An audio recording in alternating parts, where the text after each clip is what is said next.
The idea of Massie losing this seat, I think is more monumental than people realize. And again, it's not whether or not it's Massie. It could be anybody. Well, he's a symbol. He represents exactly what this movement is going through right now. And if anybody can speak to it, let's speak with somebody who's not only a friend of the show, but is on the ground in Kentucky's 4th Congressional District. You know him, you love him, friend of the show, Zach Foust. Welcome back to Revolutionary Change. What's going on? Kentucky represent, baby! I see were you always a dipper, or is that now you're just like, in Kentucky, so when in Rome? When in Rome, baby. Okay. All right. No, I appreciate it. It's one of them pouches, not dip. I ain't crazy. I ain't trying to get crazy 6 with corn, it. half a dozen of the let me tell you something. I'm a cannabis girl, so to me it's all the same. It's all not cannabis. Yeah. How are y'all doing? We're good. How are you? Talk to us. What's going on there? Right. Listen, this is the 4th event we've been to. This a Massie event. Yesterday we got to go out to his physical property. He had us at his farm, cooked us pizza, took us around the property, showed us his cows. Like we were doing the whole deal. But man, I'll tell you what, the energy around Massie is palpable. The last event we were at, heavy 55 plus, which is exactly what we need right now. Yeah. Because outside of the young voters showing up, that's what we need. And I gotta say, the polls don't match the sentiment if I were a betting man right now. I never know what to make of that, because Peter and I, and you know this, Peter, like we've been in situations like that where how it feels is not always how it is. There is not always, I hope it is. Like, I want the idea that Massie could get out would be like, why would anybody ever vote for Congress ever again? That's what that means to me. Like, don't even bother. Well, that's why this election is so significant. He does, again, the thing that I don't think people are talking about enough, and one of the reasons my gut's telling me that Massie's going to hang on, he is the incumbent. He has been the incumbent for over a decade, and the people love him. This is not some guy that doesn't represent his people well. This is a guy who absolutely is welcomed in that community, that people like the way he fights for them. And as a result, even if you have a bought-off candidate like Galreen, who's got $25-30 million behind him, most of it coming from the Zio scum, it's the fact that the people ultimately still have to vote. And are they going to try to rig the election? I'm sure they're going to try. But I think Massie just has a way about him where he doesn't show any fear. He accepts what's going to happen. He's not going to change who he is. And I really do believe that if he does win, that this is going to be a shot across the bow against the Zion state, that they're already reeling in so many ways. But this is one that they're going to have a very hard time recovering from, in my opinion. Yeah, this could be the shot heard around America for sure. If the people can gather and actually put together a well-received message that ends up in a result that is different from what the Trumposphere and the Zionosphere want, then that is a experiment that has succeeded, and hopefully we can duplicate in future times, honestly. By the way, other friend of the show, Ryan Matta, right here. Great to see you guys. And Ryan, we're doing good. I just want to say, on a side note, thank you for the exceptional work that you do backing up Candace, because I've been paying very close attention to what these sons of bitches out there, and we know who these people are. We don't have to name them because they don't deserve to be named. But at the end of the day, you are either on the side of a cause, or you're just bought off for a cause that is not in line with the American people. And that is ostensibly what's going on here. And the fact that there are people that are, it's transparent corruption at this point. Like, you can see what they're doing goes completely against anything that anybody would want, and yet they're doing it for money. And so the fact that you guys are out there on the ground, like we went out to Cleveland to help out Nina Turner against the Zio that she ran against a few years ago. And if you're putting in the work, my God, you guys deserve all the credit in the world for doing that. Man, I couldn't agree more. It's like we're team humanity, right? There's like a clear line between right and wrong, and these people are clearly on the wrong side of history. And I think exactly what Zach said, we've put together a political movement here that they've never expected. even the Trump campaign and all these other war rooms, they came at it from like the old school days of politics where it was, you know, Jack Posobiec giving out the tweets like, oh, hey, share this video with Trump, use these captions, use these keywords. And it was like Benny Johnson, Laura Loomer, Cullen Rogg, Nick Sorter, the same goon squad, the Israeli first goon squad, tweeting it out. And that's what worked. And that's what got Trump in. The American people fell for it. And then what we did, we came here with no script, no play. Nobody was coaching us, telling us what to put out. And you had 30 creators all giving their honest opinion, doing their own format. Like we each had our own different style and they weren't ready for it. Like I was putting out so much content. By the time Laura Loomer was even done attacking me, I had already like 7 new videos out. She just can't handle it. She's having a complete meltdown. So be prepared for some Larry Loomer crash outs later. By the way, Larry, friend of his show, he's the one who pulled her out of the depths. Yeah, I apologize, guys. You guys can blame me for that. When Larry was the most deplatformed woman on the planet, I went to Florida and spent like 5 days with her, interviewing her, bringing her back from the depths of hell. Why? And I apologize. It's your fault. I didn't know. I didn't even know what a Speaker of the House was back then. Ryan, I'm seeing some people in the chat. I don't know you. I don't know who you are, but apparently you are a right-wing person. I don't know if that's the case. But I will say this about Laura Loomer. Okay, that woman could very likely end up being my first felony. And I'm saying that, no, I live in North Georgia. I'm not in South Florida anymore, but I would be concerned for her. Like seriously, I don't have kids in the house anymore, so I'm good. Like I've made She's a spawn of Satan. I apologize. I have no idea what I was doing. What I was thinking, I was clueless. God. Oh. And hey, listen, to anybody in the chat, like the group we have together, we have blue, we got red right in the back, we got purple, you know, and you know me, I'm kind of brand agnostic. We're here for the people. We're here for people versus billionaires. Let's cut the color shit. Yep. Let's get rid of the colors for a moment and fight for beating Israeli money in Kentucky. Because if we can do this, we can duplicate this. And I'm telling you right now, we've already talked about it. And Tiffany Cianci is the one that got all this together, so shout out to her. But if this succeeds, this is going to send a level of fear and a second thought into when they try to do this again. Because if we succeed, we're not controllable. We're not getting paid, even though there's articles saying we are. Yeah, we got paid some beef. We got some free grass-fed Kentucky's finest, so that was. And we got some free pizza from Thomas Massie. I also say there's nothing wrong with you being paid. Okay. I again, and this is something, and we'll quote Nina Turner, just because you're, you know, progressive or whatever your affiliation is, doesn't mean you took a vow of poverty. Okay. There's nothing wrong with making money to be part of the solution.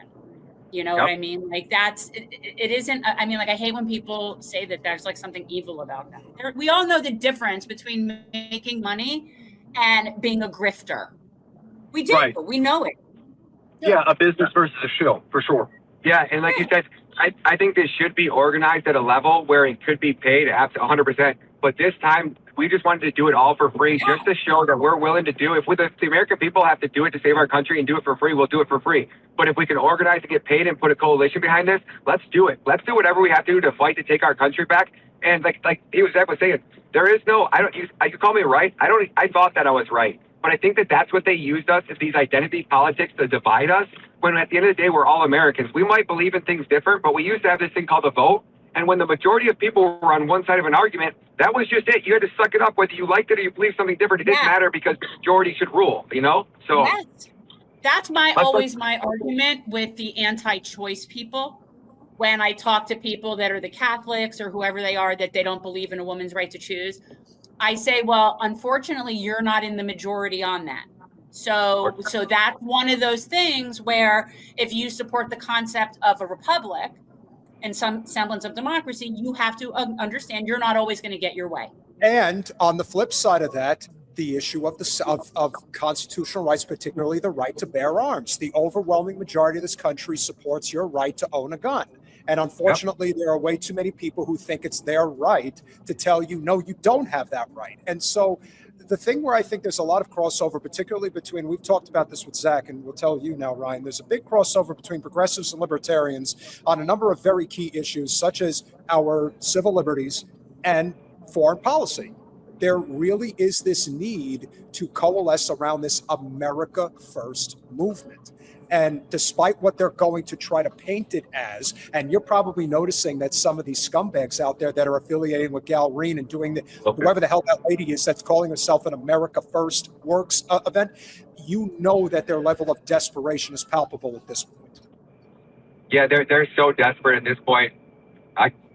It's overwhelmingly desperate. They spent I think it's almost up to what, $20 million? $26 million. $26 million to stop Ryan, Matta, Zach, Hunter, and like 15 more of us out here. That's pretty crazy, right? That's how effective we are. That since we've got here, they've had to throw almost another $14 million at this, and it's doing nothing. Yeah, and we've seen the ads. They're AI slop. We've been able to talk to Kentuckians right here on the ground floor, and I talk to so many people that are just seeing right through it. So Ryan said he thinks it's going to be a blowout tomorrow. I'm not. So. You Well, can't honestly, stop listen, for a excuse second, me, though. excuse No, you me. can't stop for a second. Stop for a second. I mean, you cannot sit and think that's going to happen. Like you have to 100%. go until tomorrow night. Like you're 10 points behind. Yep. And we are. Well, listen, there's only going to be one blowout tomorrow, and it's a blowout from my little friend, Ed. That's the way it's going to be. Believe me when I tell you. He's good, dog. I tell you, he's got the best one. He's a really stupid person. And let me tell you something. Just because BB's, my friend, and I totally am independent of everything he does, Thomas is a really bad guy. He's a really terrible person. And you're two really terrible people there trying to help him, believe me. Jen, do you ever get tired of the accent?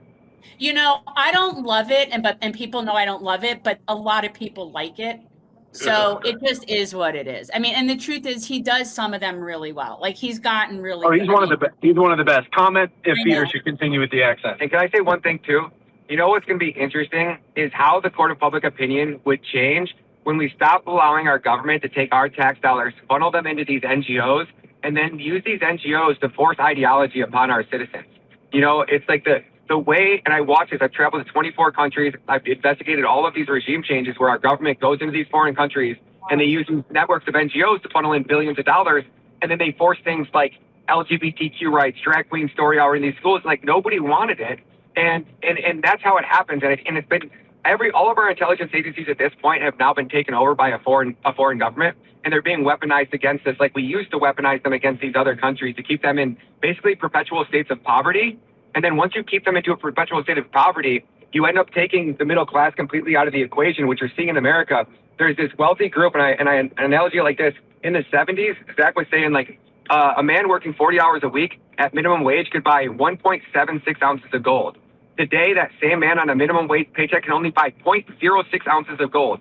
So if you grew up in the 70s, you had it 2,579% easier. So our children going out into the world today, like they don't even stand a chance. So if we don't take our country back, put it this way, if we don't take our country back and that continues to shift, if your children don't own a home at 18, like right now, they will be perpetually stuck in the rat race, the 9-to-5 matrix as a debt-based slave for the rest of their life for all of humanity. And it doesn't have to be that way because the president of El Salvador just showed us what happens when you eradicate corruption from the top down, all the way from the president to the secretary of state. You eradicate it. And in 3 years, he turned the deadliest country in the world to the safest country in Latin America. We could do that state by state here if we came together.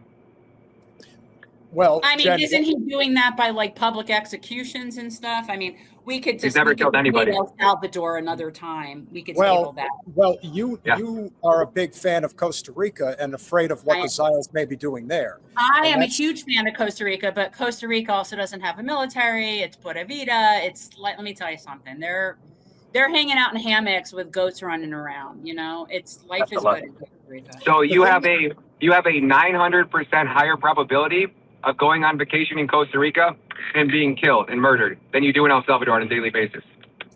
I will believe you. I'll stipulate that, counselor. However, I'm still not going to get with the executions and prisons. You're making.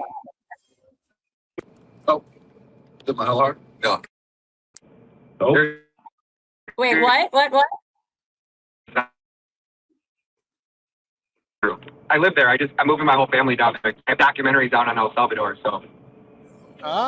Very good. So I have documentaries out on El Salvador. I'm moving my family there, so it's just we can talk about it and have a conversation, but the executions aren't happening. There's all the not? prisoners are in prisons, and no, they're not. They have Okay. 88,000 gangbangers with tattoos on their face that have shown. You know, you're driving in the hills of Kentucky. You never know what. I've area driven in the hills you're of in there. Kentucky. I can tell you, I have driven in the hills of Kentucky. We were pretty good for like 15 minutes. I'm hoping. Yeah, it's but who there. knows where they? But who knows where they are?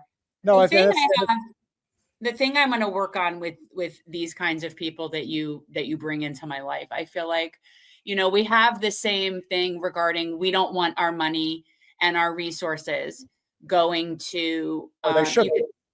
Right. Well, we don't want that, but we have to work on a couple of things. One is the saying that it's our tax dollars. We know it's not. Let's not do that. We don't need to, you know, reinvent that wheel.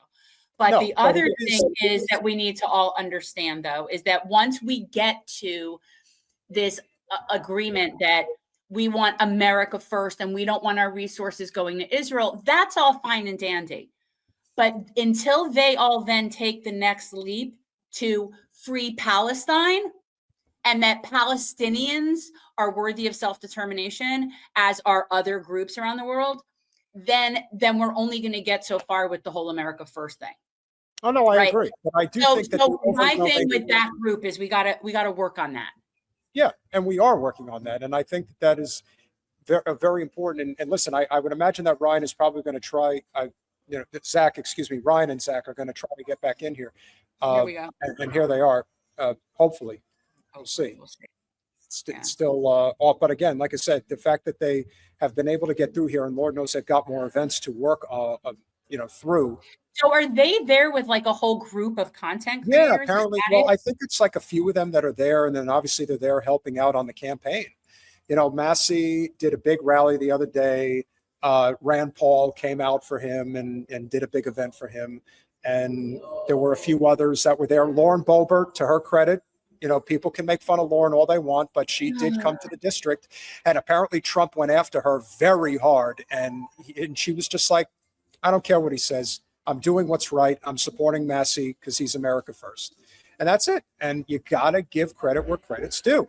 And what I think will win the day listen, should we win the day tomorrow? Yes, we should. Will it happen? Who knows? But we'll see. Let's bring Zach back in. Hopefully the connection's good now. We good? Sorry, we're in the boonies. I'm probably going to lose you again, so let's keep it quick. My bad. It's all good. No, I appreciate it. I have been in the boonies in Kentucky. I'm familiar with it. We all want to thank you guys. Very boonyish. Yeah. We all want to thank you guys for the amazing job that you're doing on the ground. It is the most, again, everything is all about on the ground action.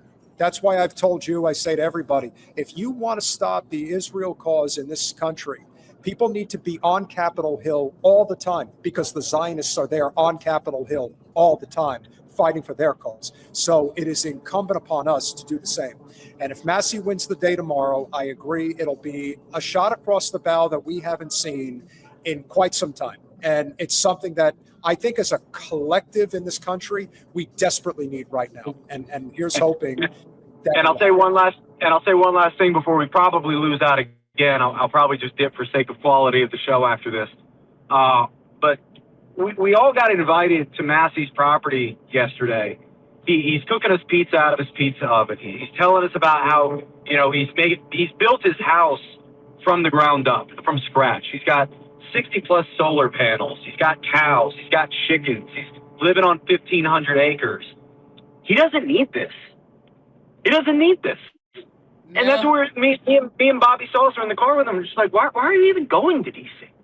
And his answer was pretty simple. He's like, I was afraid of what would happen to this country if I had. And frankly, he is the type of politician, and you guys know me. I don't really like politicians to begin with. This is a real dude, and he wants good things for good people. He has good morals. No other politician I know would allow 30 random strangers into their house where his kids are crawling around, his wife's there. He's just no pat downs, no security. He's a real person.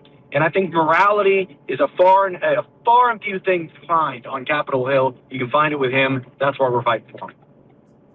I appreciate that. Thank you, guys. Ryan, it was great to connect with you. Let's God bless definitely, you guys. yep, let's chat soon as well. Zach, appreciate you, brother. We're going to be Yeah. highlighting. We're going to be Hey, highlighting. maybe we can jump back on here at the end of the week after we get the results. Absolutely. Absolutely. Sounds good, guys. Keep fighting the good fight. Talk to you soon. Thanks for having us Thank on, you, guys. guys. God bless Bye, you. guys. See you guys.